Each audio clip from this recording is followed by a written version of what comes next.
Merci. La parole est à Monsieur Cyril Pellevat pour 2 minutes, chers collègues. Merci Madame la Présidente, Madame la Ministre, mes chers collègues. Ma question se rapproche de celle qui a été évoquée par mon collègue Grémillet, mais ça vous permettra peut-être de donner des éléments complémentaires. EDF est le premier producteur européen d'électricité, mais cette entreprise doit gérer à l'heure actuelle une montagne de dettes estimée selon les dernières estimations à 37 milliards d'euros. Les inquiétudes se multiplient au regard des 46 milliards d'euros que représente le coût de construction de 6 nouveaux réacteurs nucléaires.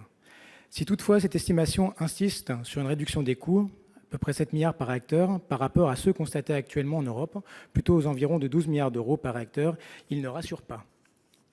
Une fois la mise en service de Flamanville effective, le gouvernement devrait se prononcer sur la construction ou non de 6 nouveaux réacteurs pour remplacer une partie du parc actuel, dont près de la moitié se rapproche de la fin de vie. De plus, EDF construit 2 réacteurs en Angleterre de la même génération pour la centrale d'Hinkley Point et les délais et coûts ont déjà dérapé. La facture approche les 12 milliards et devrait être à la charge d'EDF. Notre électricien public est structurellement pénalisé par des règles visant à faire émerger un secteur concurrentiel en France qui se retourne contre le contribuable, selon Jean-Bernard Lévy. Les dernières annonces du président Emmanuel Macron sur l'éolien offshore ne semblent pas compatibles avec la construction de nouveaux EPR que veut faire EDF. Le scénario 100% énergie renouvelable est en train de s'écrire aux dépens de l'électricien national, surendetté et dont les choix stratégiques semblent de plus en plus soumis aux aléas de la politique. La dette d'EDF pèse à tout égard et à court ou moyen terme directement sur les Français. C'est pourquoi le gouvernement a demandé à Jean-Bernard Lévy de remettre un projet de réorganisation de l'entreprise nommé, et ça a déjà été évoqué par les collègues, Hercule. Ce projet d'envergure semble susciter un mécontentement général au sein de l'entreprise, que ce soit des salariés, des syndicats ou de la direction. En effet, cette réorganisation de l'entreprise vise à diviser la société en 2 entités, à séparer les activités de production d'électricité et celles de vente et de distribution.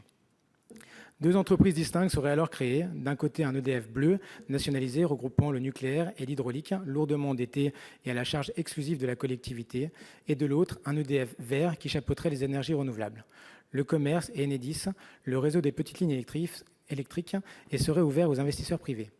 Un projet de réorganisation d'EDF semble inévitable pour sauver l'entreprise industrielle. Il faut conclure, chers collègues. Mais il est pourtant à la peine. Madame la ministre, pourriez-vous nous éclairer sur les actions du gouvernement pour sauver cette entreprise publique et les avancées de ce projet et la réorganisation? La parole est à Madame la ministre pour 2 minutes. Merci Madame la Présidente. Alors effectivement, s'agissant de la situation financière d'EDF, la dette a augmenté ces dernières années du fait en particulier d'investissements très importants, ceux du grand carénage, la mise en place des compteurs Linky. EDF a mené des actions structurantes depuis plusieurs années pour assurer la maîtrise de sa trajectoire financière.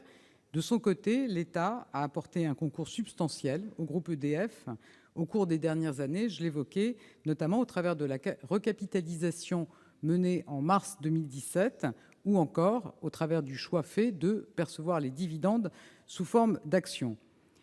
S'agissant ensuite des actions envisagées pour que EDF prenne toute sa place dans la transition énergétique, je le disais, au travers de la programmation pluriannuelle de l'énergie, le gouvernement demande à EDF de jouer ce rôle central avec, d'une part, la poursuite de l'exploitation du parc nucléaire existant jusqu'à 50 ans et, d'autre part, un développement massif des énergies renouvelables, du stockage et des réseaux intelligents. Et moi, je note avec beaucoup de satisfaction que EDF prend bien toute sa place dans le développement de nos énergies renouvelables. Par exemple, donc 4 des 7 parcs qui ont été attribués l'ont été à EDF. C'est dans ce contexte que le gouvernement a demandé au président d'EDF de réfléchir à l'évolution de l'organisation de son groupe, précisément pour permettre qu'EDF dispose de capacités d'investissement accrues pour participer pleinement à tous ces enjeux de la transition énergétique. Et moi, je suis convaincue que, effectivement, s'agissant du nucléaire, cela renvoie à la discussion qui est engagée avec la Commission européenne sur la sécurisation de la régulation du nucléaire historique, qui est nécessaire pour donner de la visibilité à l'entreprise. Son positionnement sur le marché des énergies renouvelables, pour le coup, se faisant de façon équitable vis-à-vis des autres acteurs, puisque vous savez qu'au travers des tarifs de rachat, cela permet de sécuriser des investissements et donc d'avoir des conditions de financement qui sont avantageuses pour n'importe quel opérateur, a fortiori pour EDF. Donc voilà, le gouvernement compte vraiment sur EDF pour participer pleinement, être l'acteur central de notre transition énergétique.